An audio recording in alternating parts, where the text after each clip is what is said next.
اگلی حدیث وعن ابی سعید الخدری رضی اللہ عنہ قال جلس رسول اللہ صلی اللہ علیہ وسلم علی المنبر وجلسنا حوله فقال ان مما اخاف علیکم من بعدی ما یفتح علیکم من زہرة الدنیا وزینتها متفق علیہ۔ حضرت ابو سعید خدری بیان کرتے ہیں کہ رسول اللہ صلی اللہ علیہ وسلم منبر پر تشریف فرما تھے اور ہم آپ کے گرد بیٹھے تھے۔ آپ نے فرمایا میں اپنے پیچھے تم پر جن چیزوں سے ڈرتا ہوں ان میں سے دنیا کی زینت و آرائش کے وسائل کا فراوانی سے ظہور پذیر ہونا ہے، کہ جب زندگی بہت آسان ہو جائے گی اور ہر طرح کے وسائل خوب ہو جائیں گے تو اس سے میں ڈرتا ہوں کہ کہیں پھر تم غافل نہ ہو جاؤ۔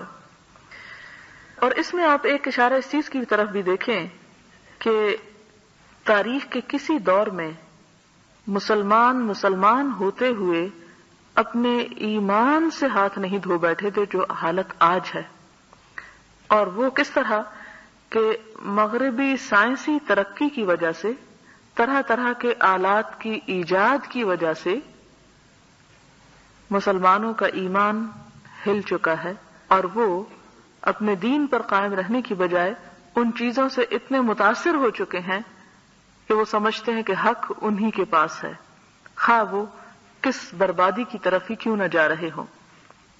میں ایک نیوز پیپر پڑھ رہی تھی تو اس میں بتایا گیا کہ کچھ فیکٹس لکھے ہوئے تھے کہ بچوں کے اوپر، ہمارے ملک میں تو وہ شور مچایا جاتا ہے نا کہ وہ ان سے آپ کام لیتے ہیں اور ان سے مزدوری کراتے ہیں، اور چائلڈ لیبر کے نام سے جو شور ہو رہا ہے اور جس کے بہانے سے ہماری جو کارپیٹ انڈسٹری ہے ایک طرح سے تباہ ہو گئی ہے۔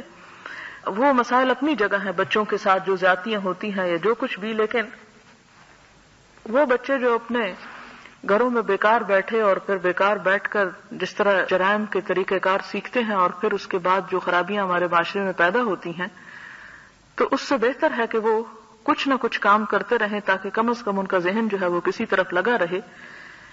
نہ ہمارے پاس اسکول ہے، نہ ہمارے پاس ایسی جگہ ہیں کہ جہاں ہمارے بچے پڑھ سکیں، اور اگر ان کو ہم گھروں میں بٹھا دیں اور گلیوں میں آوارہ پھرنے کے لیے چھوڑ دیں، جیسا کہ آپ دیکھیں کہ بہت سی کچی بستیوں میں بچے گھروں میں نہیں ہوتے، وہ آپ کو ہر وقت 24 گھنٹے گلیوں بازاروں میں پھرتے ہوئے نظر آئیں گے۔ ظاہر ہے کہ ماں باپ خود مزدوری پر نکلے ہوئے ہیں اور بچے ان اٹینڈڈ جو ہیں وہ جرائم ہی سیکھ رہے ہیں۔ ایسے بچے اگر کسی کام میں لگتے ہیں تو اپنا بھی پیٹ بھرتے ہیں اور گھر والوں کا بھی، لیکن اگر ان کو اس بہانے سے کام سے بھی ہٹا دیا جائے تو ایک طرف یہ ہے کہ وہ معاشرتی طور پر جو معاشرے کے اندر دیگر مسائل ہیں وہ بڑھتے ہیں، اور دوسرا یہ کہ ان کی اخلاقی تربیت پر بھی اثر پڑتا ہے۔ بہرحال یہ ہمارے مسائل ایسے ہیں، لیکن اس کے ساتھ ہی آپ دیکھیں کہ ترقی یافتہ دنیا میں بچے جتنے مظلوم ہیں اتنا مظلوم کوئی بھی نہیں ہے۔ میگزین تھا، اس میں پڑھی تھی کہ ایسے ترقی یافتہ ممالک میں فی ہفتہ 1 کروڑ بچے جنسی تشدد کا نشانہ بنائے جاتے ہیں، اور بعض اوقات 1 کروڑ 20 لاکھ تک ان کی تعداد پہنچتی ہے کہ جن کے اوپر یہ ظلم و ستم ہوتا ہے، اور ان میں سے 90% لڑکیاں ہوتی ہیں، اور یہ اب ایک کاروبار کی شکل اختیار کر گیا ہے۔ تو یہ انسانیت کے درجے سے گری ہوئی بات ہے، یعنی جس میں نہ صرف یہ کہ دوسرے لوگ بلکہ ان کے پیرنٹس تک شریک ہوتے ہیں ان کو اس تشدد کا نشانہ بنانے میں۔ تو یہ سب کچھ، یہ خرابیاں ایسی خرابیاں نہیں ہیں کہ جن سے ہم آنکھیں بند کر لیں اور صرف ہم مغرب کی اس چکا چوند ترقی سے مروب ہو کر اپنے دین ایمان ہر چیز کے بارے میں شک کی نظر سے دیکھیں اور ہر چیز پر ایک کوسچن ریز کریں کہ یہ کیوں فرمایا حضور صلی اللہ علیہ وسلم نے، اور یہ کیوں فرمایا، اور یہ آؤٹ ڈیٹڈ ہے، اور یہ آکورڈ ہے، اور یہ بیکورڈ ہے۔ یہ سب چیزیں کیوں آئیں اور اس دور میں آئیں؟ اس سے پہلے کبھی ایسا نہیں ہوا تھا کہ مسلمان اپنے دین کے بارے میں اس طرح نفرت سے سوال کرے کہ دین میں یہ بات بھلا کیوں ہے، اور اس میں ٹیڑھا پن تلاش کرے۔ جو کچھ تھا اسے ایکسپٹ کیا جاتا تھا، اگر کسی کو سمجھ آئی تو ٹھیک، اور اگر نہیں آئی تو بھی احترام سے خاموشی اختیار کر لی جاتی تھی۔ لیکن آج کا دور ایمان کے اعتبار سے ہلا دینے والا دور ہے، جس کی طرف آپ نے فرمایا کہ میں تم سے جن چیزوں سے ڈر رہا ہوں تمہارے بارے میں، ان میں سے دنیا کی زینت و آرائش کے وسائل کا فراوانی سے ظہور پذیر ہونا ہے۔ کہ یعنی ظاہر ہے کہ اسی ترقی کی طرف اشارہ ہے کہ جب ہر طرح کے وسائل خوب عام ہو جائیں گے، ٹرانسپورٹ کے وسائل، دوسرے کاموں کے کرنے کے وسائل، اور اس میں پھر ایک اور بھی چیز یہ ہوتی ہے کہ جب جسمانی طور پر انسان زیادہ کام کرتا ہے تو اس کا دماغ کم خرابیوں کی آماجگاہ ہوتا ہے. لیکن جب سب کام مشینیں کر رہی ہوں اور انسان ہاتھ پہ ہاتھ دھر کے بیٹھا ہو تو دماغ ایک تو ڈپریشن کا شکار زیادہ ہوگا، اور دوسرا یہ ہے کہ پھر وہ شیطان اسے وسوسے دلائے گا اس کے دین، اس کے ایمان اور اس کی ہر چیز کے بارے میں، جس کا نتیجہ یہ ہوگا کہ جو آج ہمارے ساتھ ہوا کہ ہمارے اپنے بچے اور ہمارے اپنے مسلمان جو ہیں وہ خدا کے بارے میں، رسول کے بارے میں، آخرت کے بارے میں شک کا شکار ہیں. کس لیے یہ سب کچھ پیدا ہوا؟ یہ حضور صلی اللہ علیہ وسلم کی ایک طرح سے وہ پیشن گوئی ہے جو انہوں نے 1400 سال پہلے ہمیں الارم دے دیا تھا کہ ایسا ہوگا، لہذا بچ کے رہنا، حفاظت کرنا. اگلی حدیث ہے وعنہ ان رسول اللہ صلی اللہ علیہ وسلم قال ان الدنیا حلوۃ خضرۃ وان اللہ تعالی مستخلفکم فیہا فینظر کیف تعملون فاتقوا الدنیا واتقوا النساء. رواہ مسلم. حضرت ابو سعید خدری بیان کرتے ہیں کہ رسول اللہ صلی اللہ علیہ وسلم نے فرمایا کہ دنیا میٹھی اور سرسبز ہے اور اللہ تعالیٰ تم کو دنیا میں خلیفہ بنانے والا ہے تاکہ وہ دیکھے تم کیسے کام کرتے ہو، پس دنیا سے بچاؤ اختیار کرو اور عورتوں سے بچو. کیونکہ آپ صلی اللہ علیہ وسلم نے ایک اور حدیث میں فرمایا کہ میں نے اپنے بعد مردوں کے لیے عورتوں سے بڑھ کر کوئی فتنہ نہیں دیکھا، کہ سب سے زیادہ ایک فتنہ جو ایک مرد کے لیے ہو سکتا ہے وہ ایک عورت کا. یہی وجہ ہے کہ عورت کے اوپر جو حجاب کی اور دوسری پابندیاں عائد کی گئیں تاکہ اس کی زیب و زینت جو ہے اس کے گھر تک محدود رہے اور معاشرہ اس کی لپیٹ میں نہ آئے. یہاں یہ نہیں کہ اور نعوذ باللہ عورت کی کوئی مکاری یا چال یا کسی اور برائی سے اس کو دیکھا جا رہا ہے. اس سے مراد صرف یہ ہے کہ وہ زیب و زینت اور وہ نزاکت اور وہ حسن جو اللہ تعالیٰ نے عورت کا ایک خزانے کے طور پر دیا ہے، اس کا جب استعمال غلط ہوگا تو پھر فتنے زیادہ پھیلیں گے، لہذا اس سے وارن کیا جا رہا ہے. اور پھر فرمایا کہ دنیا میٹھی اور سرسبز ہے. آپ دیکھیں کہ دنیا میں کسی انسان کو جتنی بھی تکلیفیں ہوں، بہت کم لوگ ایسے ہوتے ہیں جو سوچتے ہیں کہ اب دنیا سے ودرا کر لینا چاہیے اور ہمیں دنیا چھوڑ کے کہیں اور چلے جانا چاہیے. جتنی بھی آزمائشیں آئیں، فتنے، مصیبتیں، تکلیفیں، جو کچھ بھی گزرتا رہے، اس کے باوجود دنیا سے نہیں دل بھرتا اس کا، بلکہ جو جو عمر بڑھتی چلی جاتی ہے دنیا میں دل زیادہ لگتا چلا جاتا ہے. تو اس کی طرف اشارہ کیا گیا کہ میں تمہیں دنیا میں خلیفہ بنانے والا ہوں. خلیفہ سے مراد یہ کہ دنیا تمہارے حوالے کرنے والا ہوں تاکہ تم سے دیکھے کہ تم کیا کام کرتے ہو، کیسا طرز عمل اختیار کرتے ہو، کیسے اعمال کرتے ہو. بس دنیا سے بچاؤ اختیار کرو، یعنی بچ کے رہنا. فاتقوا الدنیا، دنیا کا سے تقوی کرنا. جیسا کہ تقوی کا مفہوم حضرت کعب نے حضرت عمر کو واضح کیا تھا جب انہوں نے پوچھا کہ تقوی کیا ہے تو انہوں نے کہا کیا تم کسی خاردار جنگل سے گزرے ہو؟ تو انہوں نے کہا کہ ہاں گزرا ہوں. کہا کیسے گزرے؟ کہا کہ اپنا دامن بچاتے بچاتے کہ کسی چیز میں الجھ کر میرا دامن پھٹ نہ جائے، یعنی اپنی حفاظت کرتے گزرا. آپ نے فرمایا یہی تقوی ہے کہ تم دنیا کے خاردار جنگل میں جہاں قدم قدم پہ آزمائشیں ہیں اپنے دامن کو اس طرح سمیٹ بچا کے گزرو کہ کوئی چیز تمہارے دامن کو تار تار نہ کرے. اگلی حدیث ہے وعن انس رضی اللہ عنہ ان النبی صلی اللہ علیہ وسلم قال اللہم لا عیش الا عیش الآخرہ متفق علیہ.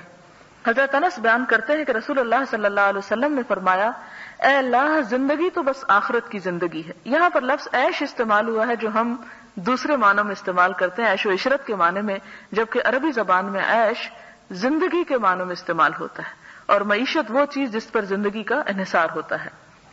کہا کہ اے اللہ زندگی تو آخرت ہی کی زندگی ہے اور دنیا کی زندگی کی تو کوئی حیثیت اور حقیقت نہیں. اور بات بھی بالکل درست ہے، اس لیے کہ قرآن پاک میں بار بار فرمایا گیا کہ جب وہ آخرت میں پہنچیں گے اور پوچھیں گے کہ کتنے دن دنیا میں رہ کے آئے، قال کم لبستم فی الارض عدد سنین قالوا لبسنا یوما او بعد یوم فاسأل العادین. جب پوچھے گا اللہ تعالیٰ دنیا میں کتنے سال ٹھہرے، اللہ تعالیٰ کا سوال دیکھیں کتنے سال ٹھہرے، کیونکہ ہم تو سالوں میں گننے نا اپنی زندگی، مہینوں میں کوئی نہیں گنتا، دنوں میں نہیں گنتے، سالوں میں گنتے. کتنے سال ٹھہرے؟ تو وہاں انسان جب پہنچے گا تو کہے گا کہ لبسنا یومن او بعد یومن، ایک دن یا دن کا بھی کچھ حصہ. فاسأل العادین، گننے والوں سے آپ پوچھ لیجئے. اور بھی یہی کہیں گے کہ ہم دن کا ایک حصہ ہی ٹھہر کے آئے. ایک اور جگہ پر آتا ہے عشیۃ او ضحاھا، شام کا ایک پہر یا صبح کا ایک پہر، اس سے زیادہ دنیا میں ہم نہیں رہے. پھر یہاں پر فرمایا کہ حضور صلی اللہ علیہ وسلم فرمایا کہ آخرت کی زندگی، اور آخرت کی زندگی اس لیے بھی ظاہر ہے کہ دنیا کی زندگی جتنی بھی طویل ہو آخر ختم ہونے والی، اور آخرت کی زندگی کبھی بھی ختم ہونے والی نہیں، اس لیے کوئی تناسب ہے ہی نہیں۔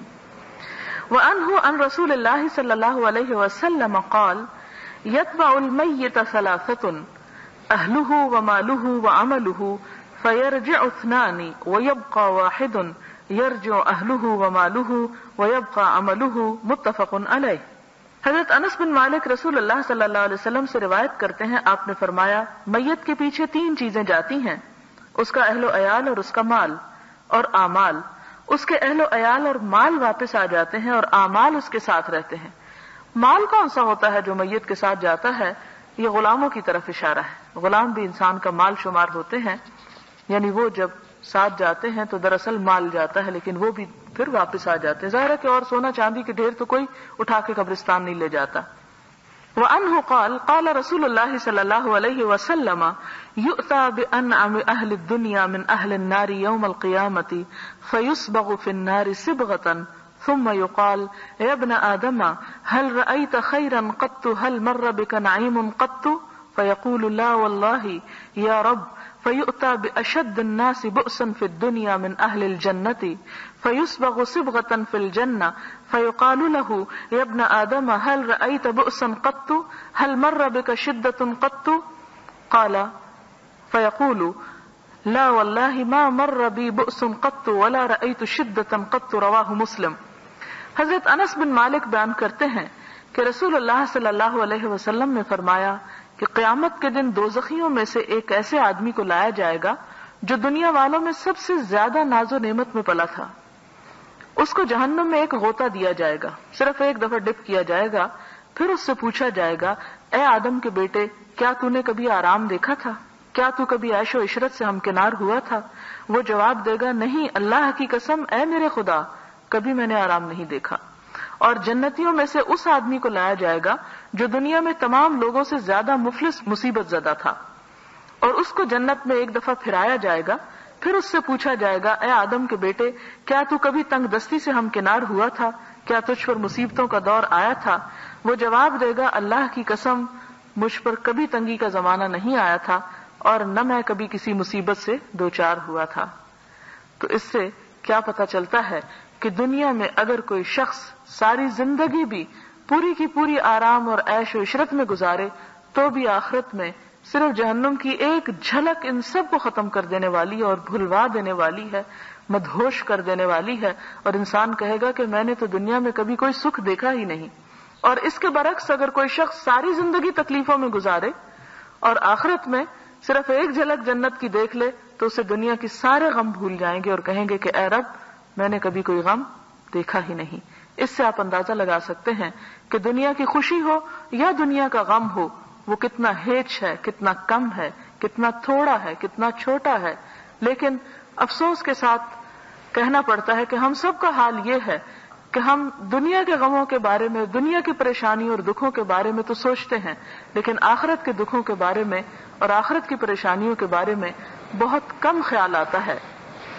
وعن المستور بن الشداد رضی اللہ عنہ قال قال رسول اللہ صلی اللہ علیہ وسلم ما الدنيا في الآخرة إلا مثل ما يجعل أحدكم إصبعه في اليم فلينظر بما يرجع، رواہ مسلم۔ حضرت مستور بن شداد بیان کرتے ہیں کہ رسول اللہ صلی اللہ علیہ وسلم نے فرمایا دنیا کی مثال آخرت کے مقابلے میں ایسی ہے جیسے کوئی شخص اپنی انگلی دریا میں ڈبوتا ہے تو وہ دیکھے کہ انگلی کتنے پانی کے ساتھ واپس آتی ہے۔ یعنی اگر کسی شخص کے سامنے ایک دریا ہو ٹھاٹھے مارتا یا سمندر ہو اور اس میں اپنی انگلی ڈبو کے نکال لے اور پھر دیکھے کہ انگلی کے ساتھ کتنا پانی ہے اور دریا میں کتنا پانی ہے، بالکل یہی حال ہے کہ دنیا میں جو کچھ انسان کے پاس ہے خواہ وہ ساری کی ساری زندگی اس کے پاس سب کچھ ہے جو وہ چاہتا ہے، پھر بھی آخرت کے مقابلے میں اتنا تھوڑا ہے جیسے انگلی کے ساتھ لگا ہوا پانی۔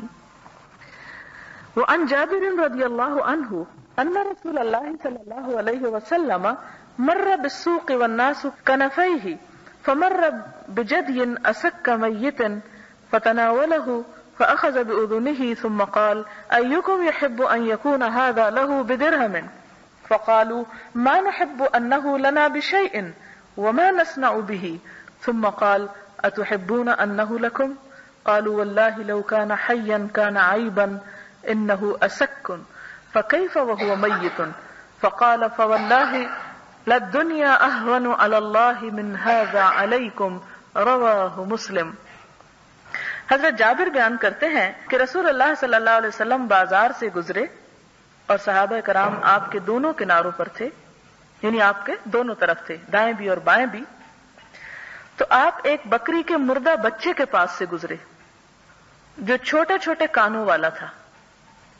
آپ نے اس کے کان کو پکڑتے ہوئے فرمایا تم میں سے کون پسند کرتا ہے کہ یہ مردہ بچہ اس کو 1 درہم میں دے دیا جائے؟ صحابہ نے کہا ہم اس بچے کو کسی چیز کے بدلے لینا پسند نہیں کرتے، اور ہم اس کو لے کر کیا کریں گے؟ چھوٹے کانوں والا مردہ بکری کا بچہ۔ آپ نے فرمایا کیا تم چاہتے ہو کہ یہ بچہ تمہیں بلا عوض دے دیا جائے، بغیر کسی قیمت کے دے دیا جائے؟ صحابہ نے جواب دیا اگر یہ زندہ ہوتا پھر بھی عیب دار تھا، یعنی اگر یہ جیتا جاگتا ہوتا پھر بھی ہم نہ لیتے، اس لیے کہ اس کے کان چھوٹے چھوٹے ہیں۔ اب کس طرح ہم اسے پسند کر سکتے ہیں جبکہ یہ مرا ہوا ہے؟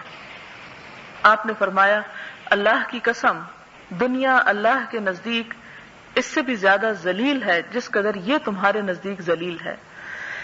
تو یہاں بتایا یہ جا رہا ہے کہ دنیا جس کے پیچھے قتل و غارت ہوتے ہیں، جس کے پیچھے ایک دوسرے کی عزتیں لوٹی جاتی ہیں، اپنی آخرت برباد کی جاتی ہے، آخرت کے مقابلے میں اس کی حیثیت ایک بکری کے چھوٹے کانوں والے مردہ بچے سے زیادہ نہیں کہ جس کے پیچھے انسان مر رہا ہے وہ سوچے کہ وہ کس چیز کا سودا کر رہا ہے اور کس کے پیچھے کتنی بڑی آخرت کی نعمتیں گنوا رہا ہے۔ وعن ابی ذر رضی اللہ عنہ قال كنت امشي مع النبي صلى الله عليه وسلم في حرة بالمدينة فاستقبلنا احد فقال يا ابا ذر قلت لبيك يا رسول الله فقال ما يسرني ان عندي مثل احد هذا ذهبا تمضي علي 3 أيام وعندي منه دينار الا شيء ارصده لدين إلا أن أقول به في عباد الله هكذا وهكذا عن يمينه وعن شماله وعن خلفه ثم سار فقال إن الأكثرين هم الأقلون يوم القيامة إن الأكثرين هم الأقلون يوم القيامة إلا من قال بالمال هكذا وهكذا عن يمينه وعن شماله ومن خلفه وقليل ما هم ثم قال لي مكانك لا تبرح حتى آتيك ثم انطلق في سواد الليل حتى توارى فسمعت صوتا قد ارتفع فتخوفت أن يكون أحد أرد للنبي صلى الله عليه وسلم فأردت أن آتيه فذكرت قوله لا تبرح حتى آتيك فلم أبرح حتى أتاني فقلت لقد سمعت صوتا تخوفت فذكرت له فقال وهل سمعته قلت نعم قال ذاك جبريل أتاني فقال من مات من أمتك لا يشرك بالله شيئا دخل الجنة قلت وإن زنا وإن سرق قال وإن زنا وإن سرق متفق علیہ وہذا لفظ البخاری۔ حضرت ابو ذر بیان کرتے ہیں کہ میں رسول اللہ صلی اللہ علیہ وسلم کے ساتھ مدینہ کی پتھریلی زمین میں چل رہا تھا۔ مدینہ سے باہر کچھ علاقہ ایسا ہے کہ یوں لگتا ہے جیسے کہ لاوا پگھل کر چھوٹی چھوٹی چٹانیں، یہ کالا بنجر علاقہ پیچھے چھوڑ گیا ہو۔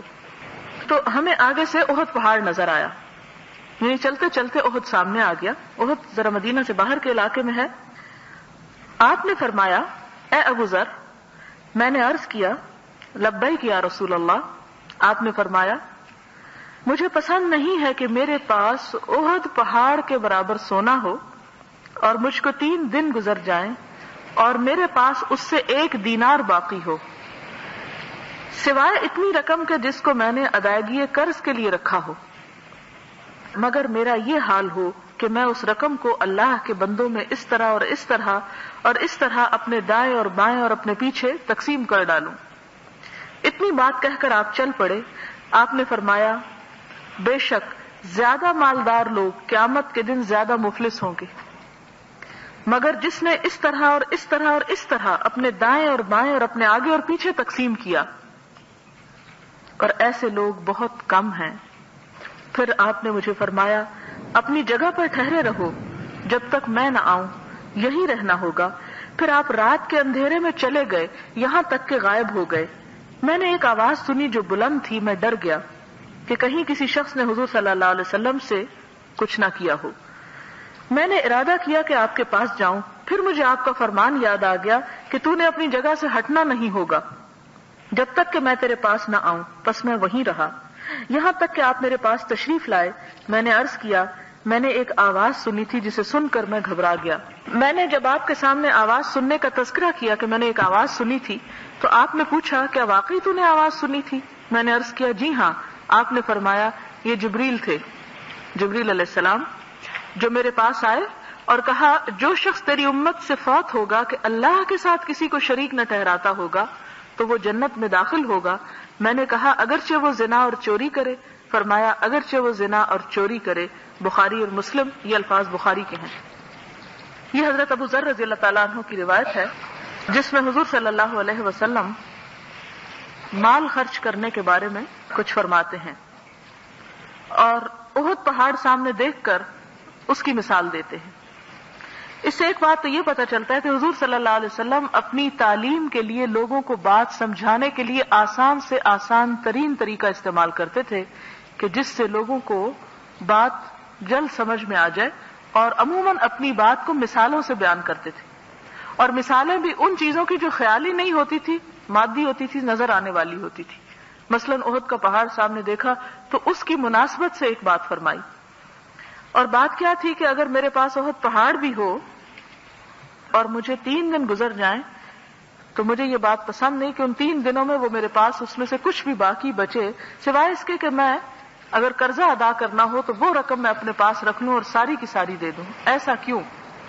کیا اس سے ہمیں یہ سبق ملتا ہے کہ ہمارے گھر میں ہمارے پاس جو کچھ ہے وہ سب کا سب ہم بھی صدقہ کر دیں؟ پہلی بات یہ ہے کہ آپ صلی اللہ علیہ وسلم کی زندگی ہمارے لیے ایک بہترین مثال ضرور ہے، لیکن آپ کا درجہ اور آپ کا مقام سب کے لیے اس میں ایک سبق ہے اور ہم سب سے بلند بھی ہے.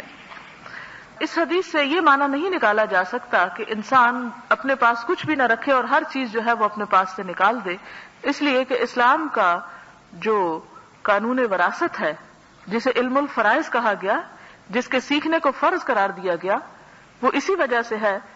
اور جس کے بارے میں فرمایا کہ کوئی اپنے اولاد کو اس حال میں چھوڑ جائے کہ وہ لوگوں کے آگے ہاتھ پھیلاتا پھرے، یعنی اس کی اولاد لوگوں کے آگے ہاتھ پھیلائے، بہتر ہے کہ وہ اپنی اولاد کے لیے کچھ پس انداز کر جائے اور وہ اس سے فائدہ اٹھائیں. تو یہ اس سے مراد نہیں. مراد اس سے یہ ہے کہ آپ صلی اللہ علیہ وسلم کا اپنا مزاج اور آپ کی اپنی جو شوق تھا، جو نیکیوں میں بڑھنے کی آپ کی خوبی تھی، یا آپ کا جو جس طرح کہ اللہ تعالیٰ قرآن پاک میں فرماتے فَفِرُّوا إِلَى اللَّهِ کہ اللہ کی طرف دوڑو، وہ جو آپ کی دوڑ تھی اس میں کوئی آپ کے شریک ہو نہیں سکتا. اور اس میں آپ نے ایسی مثالیں قائم کر کے دیں کہ جس میں کوئی شخص اس تک پہنچنا چاہے تو پہنچ سکتا ہے، لیکن اس کے ساتھ ہی دوسری احادیث کو جب سامنے رکھا جائے تو وہ مفہوم ہمارے سامنے آتا ہے جس پر دراصل ہمیں عمل کرنا ہے. کچھ اعمال ایسے ہیں جو حضور صلی اللہ علیہ وسلم کے اپنے لیے بھی خاص ہیں، جیسے آپ کو زیادہ ازواج مطہرات سے نکاح کرنے کی اجازت دی گئی، جیسے آپ کے اوپر تہجد کی نماز فرض تھی اور ہمارے لیے فرض نہیں ہے، تو اسی طرح یہ ہے کہ آپ کو اس بات کی اجازت تھی کہ اگر آپ کے پاس ڈھیروں مال بھی ہو تو اس کو وہ سارے کا سارا صدقہ کر سکتے ہیں. ہمارے لیے کیا حکم ہے کہ اس میں سے صرف 1/3 صدقہ کر سکتے ہیں، کیونکہ جب آپ سے ایک صحابی نے حضرت جابر نے پوچھا کہ وہ بیمار بہت ہو چکے ہیں اور یوں محسوس ہوتا ہے کہ موت قریب آ چکی ہے اور بچے ان کے نہیں ہیں کہ جن کے لیے چھوڑے، تو انہوں نے کہا کہ میں کیا اپنا سارا مال صدقہ کر دوں؟ تو آپ نے ان سے فرمایا کہ نہیں تم کر سکتے. انہوں نے پھر پوچھا آدھا؟ آپ نے فرمایا نہیں آدھا بھی. پھر انہوں نے پوچھا اچھا تیسرا حصہ؟ تو آپ نے فرمایا والثلث کثیر کہ تیسرا بھی بہت ہے، یعنی وہ بھی بہت زیادہ ہے. تو وہ آپ کا حکم ہے اور ایک آپ کا طرز عمل ہے. جب کوئی کام آپ کا طرز عمل ہو ایک طرف اور ایک طرف آپ کا قول ہو اور ان دو چیزوں میں بظاہر کنٹراڈکشن نظر آ رہی ہو تو اس میں آپ کا قول لیا جاتا ہے، کیونکہ ہمارے لیے آپ کا حکم ہے اور آپ کا طرز عمل جو ہے وہ بعض اوقات آپ کی اپنی ذات کے لیے خاص ہوتا تھا۔ لہذا یہاں پر آپ نے فرمایا کہ میں تو اپنے لیے یہ چاہوں گا کہ اگر میرے پاس احد کے پہاڑ برابر بھی سونا ہو تو 3 دن سے پہلے اسے صدقہ کر دوں۔ اور دراصل یہ کہہ کر آپ نے لوگوں کو شوق دلایا اس کام کی طرف کہ وہ بھی کثرت کے ساتھ اللہ کی راہ میں خرچ کریں۔ پھر اس کے بعد آپ نے فرمایا، اور یہ جملہ بہت زبردست ہے، کہ بے شک زیادہ مالدار لوگ قیامت کے دن زیادہ مفلس ہوں گے، تاکہ دنیا میں انسان کسی کا زیادہ مال دیکھ کر اس پہ نہ ریجھے یا اس پر حسرت نہ کرے کہ اللہ نے ہمیں تو کچھ دیا ہی نہیں اور ہم سے تو خدا ناراض ہے، یا ناشکری کے جذبات اس کو پیدا نہ ہوں۔ پھر آپ نے فرمایا مگر وہ مفلس نہیں ہوں گے قیامت کے دن، ان کے بیلنس میں بہت کچھ ہوگا جس میں اس طرح اور اس طرح اور اس طرح، یعنی آپ نے اشارہ کیا اس طرح اور اس طرح اور اس طرح خرچ کیا، یعنی دائیں بھی دیا اور بائیں بھی دیا اور آگے بھی دیا، اور ایسے لوگ بہت کم ہیں۔ اور انسان کا دینا دراصل اس کے پاس سے جاتا نہیں، وہ فوراً جمع ہو جاتا ہے، یعنی ایک ذرہ برابر چیز بھی جو انسان اپنے ہاتھ سے نکالتا ہے وہ نکلتی نہیں بلکہ وہ اللہ کے پاس جمع ہو جاتی۔ جس کو انسان آج خرچ اگر نہیں کر پا رہا یا نہیں کر رہا تو وہ دراصل کیا کرے گا، کل اللہ کے پاس جا کر اس کو استعمال کرے گا، اسے حاصل کرے گا، اور وہاں وہ اس کے کام آئے گی جب انسان سب سے زیادہ محتاج ہوگا۔ پھر آپ نے فرمایا ابو ذر یہیں ٹھہرو، میں ابھی آتا ہوں۔ وہ ابو ذر ٹھہر گئے، رات کا اندھیرا ہو گیا، یہاں تک کہ آپ نظر بھی نہیں آ رہے تھے، اور اتنے میں حضرت ابو ذر تنہا بھی تھے اور مدینہ کے باہر کا علاقہ بھی تھا۔ انہوں نے ایک زور کی آواز سنی تو ڈر گئے، اور انہیں خیال آیا کہ کہیں ایسا تو نہیں کہ حضور صلی اللہ علیہ وسلم کے ساتھ کسی نے کوئی زیادتی کی ہو۔ تو اس پر انہوں نے ارادہ کیا کہ میں یہاں سے جاؤں اور دیکھوں، آپ کو ڈھونڈوں، لیکن پھر خیال آیا کہ نہیں، آپ نے مجھ سے وعدہ لیا تھا کہ تم نے یہاں سے ہلنا نہیں۔ یہ سوچ کے وہ اپنی جگہ پہ کھڑے رہے، جب تک کہ میں تیرے پاس واپس نہ آؤں، لہٰذا میں وہیں رہا یہاں تک کہ آپ میرے پاس تشریف لائے۔ میں نے عرض کیا میں نے ایک آواز سنی تھی جسے سن کر میں گھبرا گیا تھا۔ جب آپ کے سامنے آواز سننے کا تذکرہ کیا تو آپ نے فرمایا کہ واقعی تم نے سنی؟ میں نے عرض کیا جی ہاں۔ تو آپ نے فرمایا یہ جبریل علیہ السلام تھے جن کی یہ آواز تھی، جو میرے پاس آئے اور انہوں نے مجھے ایک پیغام دیا۔ اور پیغام کیا تھا؟ جو تمہاری امت میں سے ایسا شخص ہوگا کہ شرک نہ کرے وہ جنت میں جائے گا، خواہ وہ اس سے بڑے کبیرہ گناہ کیوں نہ سرزد ہوں۔ یہ حدیث کا آخری حصہ سمجھنے کے لائق ہے۔ اس میں پہلی بات یہ ہے کہ جو شخص شرک نہ کرے، لہذا یہ جاننا نہایت ضروری ہے کہ شرک کس کس چیز میں ہوتا ہے اور شرک کے کیا کیا انداز ہیں اور کیسے کیسے شرک ہیں کہ جو انسان کے لیے سخت نقصان دہ ہیں۔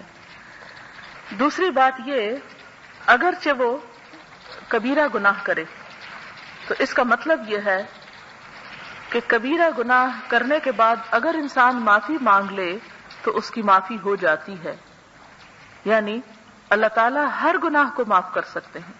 کسی گناہ کے کرنے یا ہو جانے کے بعد انسان مایوس نہ ہو اور یہ نہ سوچے کہ اب تو ایک گناہ کر چکا، اب بخشش تو ہونی نہیں، 10 اور بھی کر لو۔ یہ مایوسی شیطان ڈالتا ہے پھر انسان سے غلط کام کروانے کے لیے۔ لہذا فرمایا کہ اگرچہ وہ بڑے گناہ کرے، اس سے یہ پتہ نہیں چلتا کہ انسان کہے کہ میں شرک تو نہیں کرتا لیکن جھوٹ چوری اور یہ سب کام جو ہے وہ میرے لیے جائز ہو گئے ہیں۔ ان کاموں پہ ترغیب نہیں دی جا رہی، بتایا یہ جا رہا ہے کہ اللہ تعالیٰ نہایت شفیق اور رحیم ہے، وہ ہر گناہ معاف کر سکتے ہیں بشرطے کہ انسان شرک نہ کرتا ہو۔ یعنی شرک کا گناہ ایسا ہے کہ جب تک انسان اس سے باز آ کر اس سے بالکل دور نہیں ہو جاتا وہ اس سے معاف نہیں ہوتا۔ اور شرک دراصل ہے کیا کہ اللہ تعالیٰ کی ذات، اس کی صفات، اس کے حقوق، اس کے اختیارات میں کسی اور کو اس قابل نہ سمجھنا اور کسی اور کے اندر وہ طاقت نہ رکھنا جو اللہ تعالیٰ کے اندر موجود ہے۔ ایک اور بات جو بہت اہم اس حدیث سے پتہ چلتی ہے وہ یہ کہ حضور صلی اللہ علیہ وسلم پر وحی جو آتی تھی اس کی 2 قسمیں تھیں، ایک وہ جو قرآن پاک کی شکل میں تھی اور ایک وہ جو حدیث کی شکل میں تھی۔ یہ احادیث جو ہم پڑھتے ہیں یہ آپ کے ذاتی آراء اور خیالات اور افکارات نہیں ہیں، بلکہ یہ کیا ہے؟ حضور صلی اللہ علیہ وسلم پر وحی کے ذریعے ہی یہ سب کچھ آیا، اور وہ آپ دیکھیں کہ یہ بات لائے وہ بھی جبریل علیہ السلام لے کر آئے، حالانکہ یہ ان الفاظ میں قرآن پاک میں یہ چیز موجود نہیں ہے۔ جس سے پتہ چلتا ہے کہ حضور صلی اللہ علیہ وسلم نے جو تعلیمات ہمیں دیں قرآن کے علاوہ بھی ان کا ماننا بھی ہم پر لازم ہے، اور وہ بھی وحی کے ذریعے اللہ تعالیٰ کی طرف سے ہی آپ کو دی گئی. اللہ تعالیٰ نے قرآن پاک میں آپ کے درجے کے بارے میں فرمایا وَمَا آتَاكُمُ الرَّسُولُ فَخُذُوهُ، جو رسول اللہ صلی اللہ علیہ وسلم تمہیں دیتے ہیں اس کو لے لو. کیوں؟ وَمَن يُطِعِ الرَّسُولَ فَقَدْ أَطَاعَ اللَّهُ، جس نے رسول کی اطاعت کی اس نے دراصل اللہ کی اطاعت کی. لہذا یہ نہ ہو، آپ صلی اللہ علیہ وسلم نے 1400 سال پہلے ہمیں آگاہ کیا اور ہمیں بتایا کہ ایسا نہ ہو کہ میں دیکھوں کہ ایک شخص تم میں سے پیٹ بھرے ہوئے آرام دہ بستر پر ٹیک لگا کے بیٹھا ہے اور کہتا ہے کہ ہم تو صرف وہی مانیں گے جو اللہ کی کتاب میں ہے اور اس کے علاوہ ہم کسی چیز کو نہیں مانتے. تو یہ دراصل آپ کا وہ ہمیں انفارم کرنا تھا، پہلے سے اس خطرے سے آگاہ کرنا تھا کہ ایسے لوگ آئیں گے دنیا میں جو یہ کہیں گے کہ صرف قرآن کافی ہے اور ہم سنت کو اور حدیث کو اور رسول اللہ صلی اللہ علیہ وسلم کی کسی بات کو مانتے نہیں. تو اس حدیث سے بھی حجیت حدیث کے باب میں ایک دلیل ملتی ہے. وآخر دعوانا ان الحمد للہ رب العالمین. سبحان اللہ وبحمدہ عدد خلقہ ورضا نفسہ وزنة عرشہ ومداد کلماتہ. سبحان اللہ العظیم. اللہم صل علی سیدنا ومولانا محمد وبارک وسلم. ربنا آتنا فی الدنیا حسنۃ وفی الآخرۃ حسنۃ وقنا عذاب النار. ربنا هب لنا من ازواجنا وذرياتنا قرة اعین واجعلنا للمتقین اماما. یا حی یا قیوم برحمتک نستغیث. اللہم انفعنا بما علمتنا وعلمنا ما ينفعنا وزدنا علما. اللهم اكفنا بحلالك عن حرامك واغننا بفضلك عمن سواك. اللهم لا مانع لما اعطيت ولا معطي لما منعت ولا ينفع ذا الجد منك الجد. یا رب العالمین، جو کچھ ہم نے پڑھا ہے ہمیں اس کا صحیح فہم عطا فرما، ہمیں اس پر عمل کی توفیق دے. یا اللہ دنیا کی حقارت ہماری نظروں میں واقعی راسخ کر دے. یا اللہ دنیا کو ہم صرف اتنی اہمیت دیں جتنی اہمیت کے قابل ہے یہ، اور آخرت پر اتنی توجہ دیں جتنی توجہ کے وہ قابل ہے. اللہ ہمیں اپنے اس گھر کے لیے بہترین ذخیرہ جمع کرنے کی توفیق دے. یا اللہ تو ہمارے دلوں کے بخل کو دور کر دے، ہم سے نیکی اور خیر اور بھلائی کے کام دے. یا رب العالمین تو ہمارا حامی و مددگار ہو جا، تو ہماری نیتوں کو صرف اپنے لیے خالص کر لے، تو ہمیں ہر طرح کے شرک سے بچا لے. یا رب العالمین تو اپنا پسندیدہ بندہ بنا لے، تو ہم سے وہ کام لے لے جس سے تو ہم سے راضی ہو جائے. یا اللہ تو دنیا اور آخرت دونوں میں سرخرو کر دینا. ربنا تقبل منا انک انت السمیع الدعاء وتب علینا انک انت التواب الرحیم. وصلی اللہ تعالی علی خیر خلقہ محمد وعلی آلہ واصحابہ واہل بیتہ اجمعین برحمتک یا ارحم الراحمین. الہی آمین. سبحانک اللہم وبحمدک نشہد ان لا الہ الا انت نستغفرک ونتوب الیک. والسلام علیکم ورحمۃ اللہ وبرکاتہ.